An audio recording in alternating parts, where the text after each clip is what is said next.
Tiago de Melo Silva, sou aluno de graduação do curso de Engenharia de Minas da UFMG. Essa apresentação corresponde a uma avaliação parcial da disciplina de Geologia de Engenharia e Hidrogeologia Aplicada, que é ministrada pelo professor Tiago Bonjardim Porto.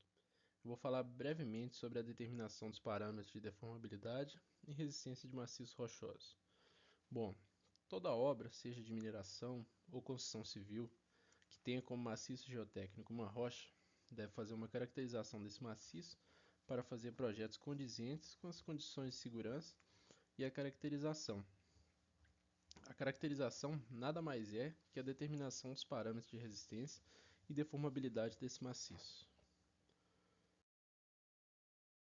Os parâmetros de deformabilidade são o módulo de elasticidade e a razão de Poisson. O módulo de elasticidade corresponde à razão entre a tensão e a deformação axial elástica da rocha. Já a razão de Poisson é a razão entre a deformação radial e a axial da rocha. Passando para os parâmetros de resistência, eles são o ângulo de atrito interno, a coesão, a resistência à compressão, a resistência à tração e a resistência residual. O ângulo de atrito interno é o ângulo que descreve a resistência ao cisalhamento em função da tensão normal. A coesão é a força de ligação entre as partículas que confere uma resistência natural ao cisalhamento e depende apenas do material que compõe o maciço rochoso. Já a resistência residual é a resistência natural que o maciço apresenta após o seu ponto de ruptura. Por isso é muito difícil ser obtida através dos ensaios, porque você teria que colocar extensômetros no corpo de prova após o rompimento desse corpo de prova.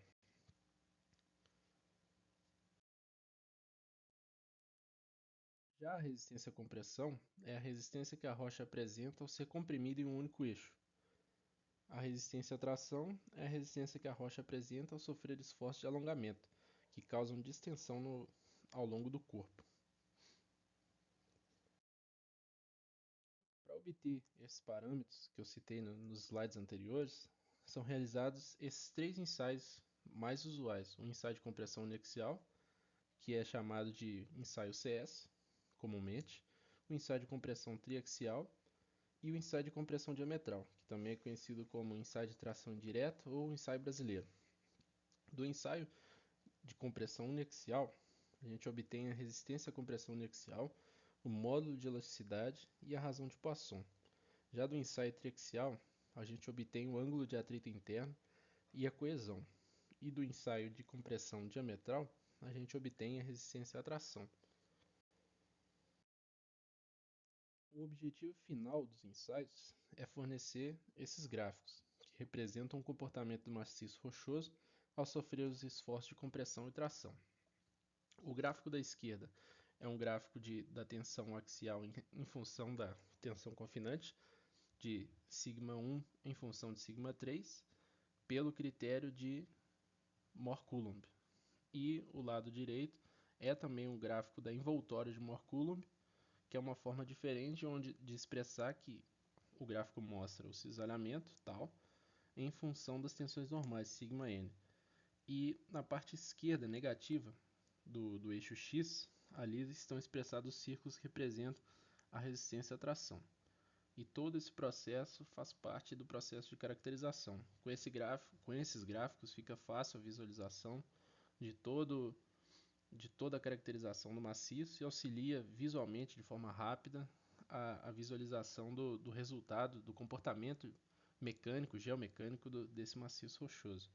E aí, dependendo desses resultados, o engenheiro pode prosseguir no projeto, fazendo alterações no projeto ou estabelecendo suportes, uma forma de resolver o problema que ele encontrou através desses ensaios.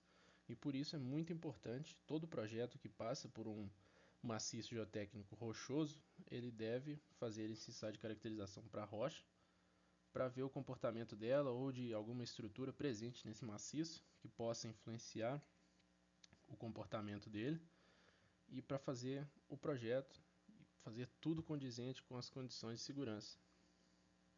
E a minha apresentação foi essa, uma apresentação breve a respeito dos parâmetros de deformabilidade, e eu agradeço a oportunidade de poder estar falando, e é isso, tudo de bom.